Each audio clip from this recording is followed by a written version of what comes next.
अध्यक्ष श्री प्रदीप राजावत द्वारा बनाई गई डॉक्यूमेंट्री से इलेक्ट्रोपैथी की अहम भूमिका जन कल्याण में कैसे सहायक होगी, आइए देखते हैं और समझते हैं। अनुरोध श्री प्रदीप राजावत जी से कि आप डॉक्यूमेंट्री को प्रारंभ करें।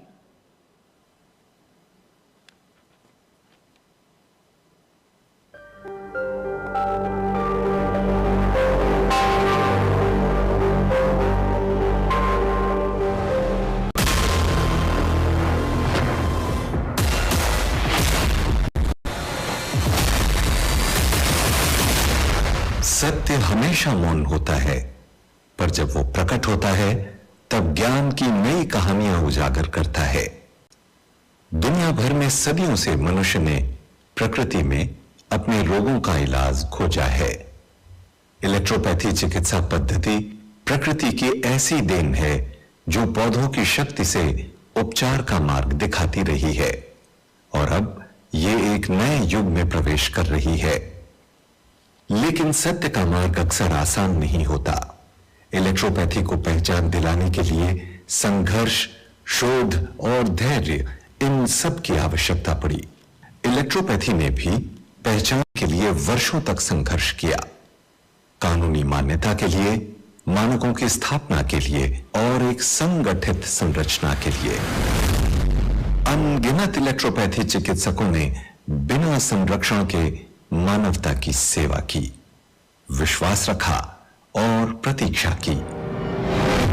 इलेक्ट्रोपैथी एक ऐसी चिकित्सा पद्धति है जो कहती है बीमारी शरीर के ही प्रमुख तरल तत्वों रक्त और लसिका के असंतुलन से जन्म लेती है और समाधान शुद्ध, प्राकृतिक और विषमुक्त हर्बल अर्कों में छिपा है।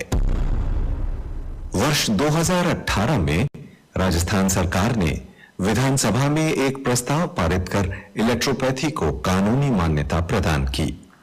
राजस्थान इलेक्ट्रोपैथी चिकित्सा पद्धति विधेयक 2018 पारित किया गया। ये एक आदेश मात्र नहीं था, ये उस तपस्या का सम्मान था जो दशकों से चल रही थी। पर मान्यता के बाद भी एक आवश्यक कदम बाकी था, एक वैधानिक बोर्ड। और फिर सुनाई दी परिवर्तन की आहट। राजस्थान के यशस्वी मुख्यमंत्री श्री भजनलाल शर्मा ने इस लंबित विषय को सर्वोच्च प्राथमिकता दी, संघर्ष को समझा, नवीन विज्ञान को सम्मान दिया और लिया एक ऐतिहासिक निर्णय, इलेक्ट्रोपैथी चिकित्सा पद्धति बोर्ड का गठन।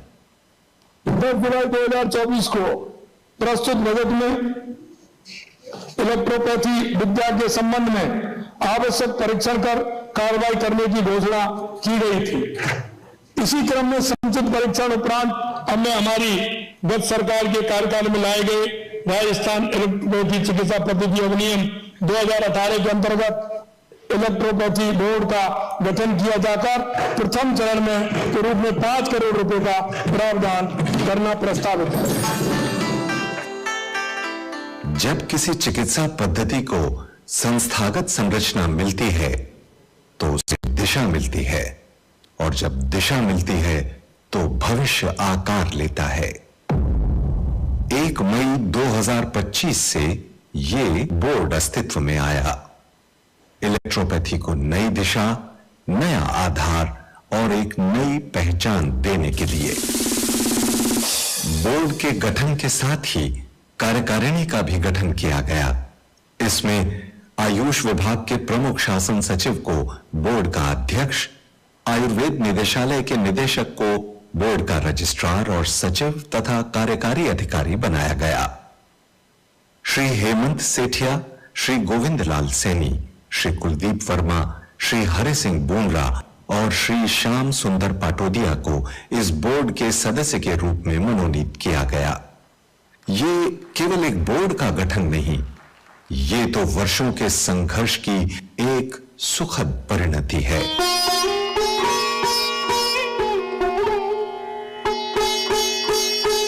राजस्थान के माननीय उप मुख्यमंत्री डॉक्टर प्रेमचंद बैरवा ने कहा, हमारी सरकार इलेक्ट्रोपैथी बोर्ड के गठन के पश्चात बोर्ड को क्रियाशील बनाने के लिए राजस्थान विधानसभा अध्यक्ष जी से वार्ता करके अस्थायी भवन की व्यवस्था के लिए एम 7 विधायक आवास गांधीनगर में आवंटित करवा दिया गया था। साथ ही मैं आपको एक खुशखबरी और भी देना चाहता हूं।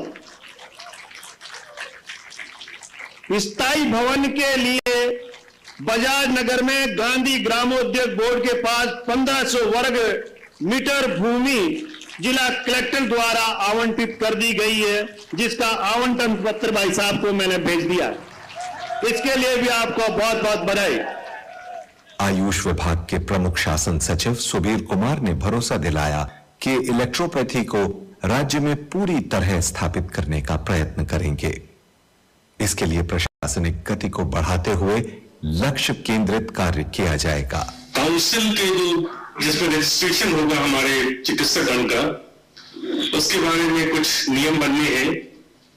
हम उसका जल्दी से जल्दी अध्ययन कर रहे हैं सर। हमारे जो हेमंत सेठिया साहब हैं, उन्होंने काफी चीजें अपने स्तर पे तैयारियां कर रखी है,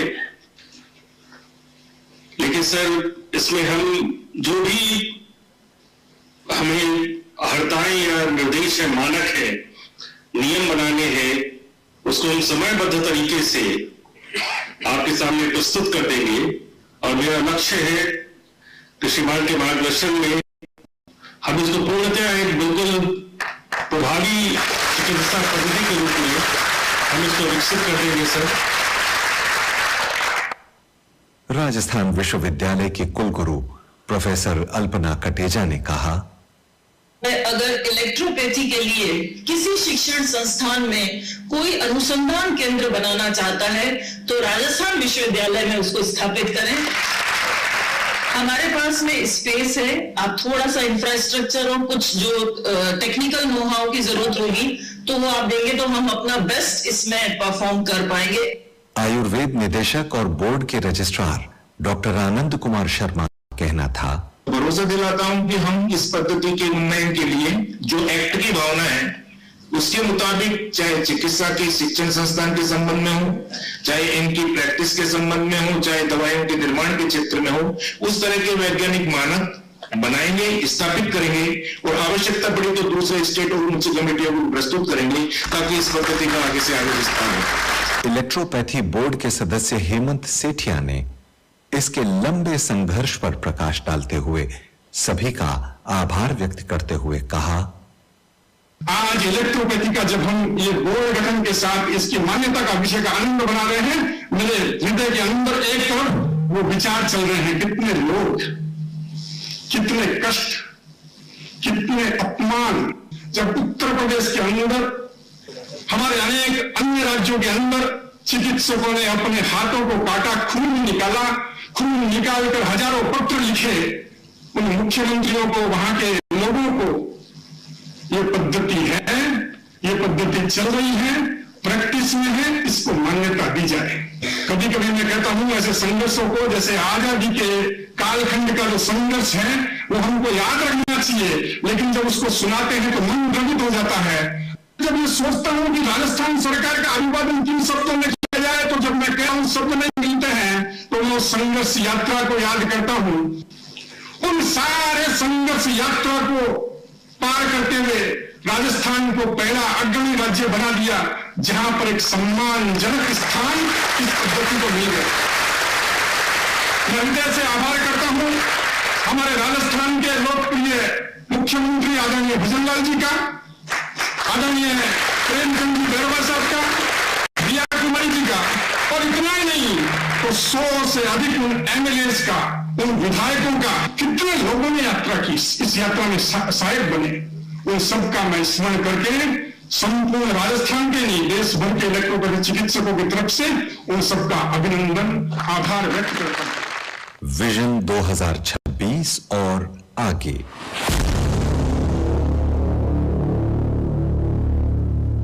आज इलेक्ट्रोपैथी चिकित्सा पद्धति विश्वास से विज्ञान के पथ पर बढ़ते हुए सरकारी संरक्षण की यात्रा पूरी कर चुकी है और वो दिन दूर नहीं जब राजस्थान में इलेक्ट्रोपैथी पद्धति ग्रामीण और शहरी स्वास्थ्य का एक सशक्त माध्यम बनेगी।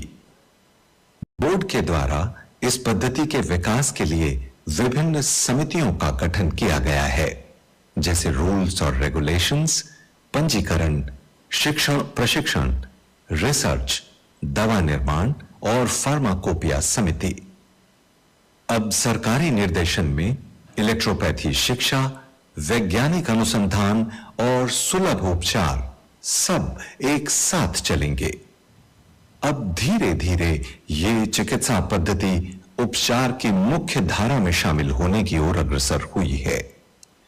यशस्वी मुख्यमंत्री श्री भजनलाल शर्मा के दूरदर्शी नेतृत्व में राजस्थान ने यह दिखा दिया कि जब शासन, विज्ञान और जनहित एक ही दिशा में चलते हैं तो स्वास्थ्य केवल सपना नहीं, संस्कृति बनती है।